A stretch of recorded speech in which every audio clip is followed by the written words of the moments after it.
విడు మొరటోడు అని వాళ్ళు వీళ్ళు ఎన్నెన్ని అన్న పసి పిల్లవాడు నవాడు.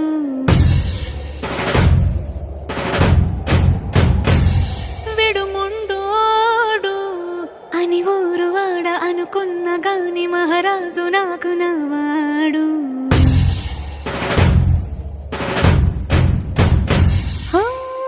మాట పెడుసైనా మనసులో వెన్న రాయిలా ఉన్నవాడిలోన దేవుడెవరికి తెలుసును నాకన్నా. సూసేకి అగ్గిరవ్వ మాదిరి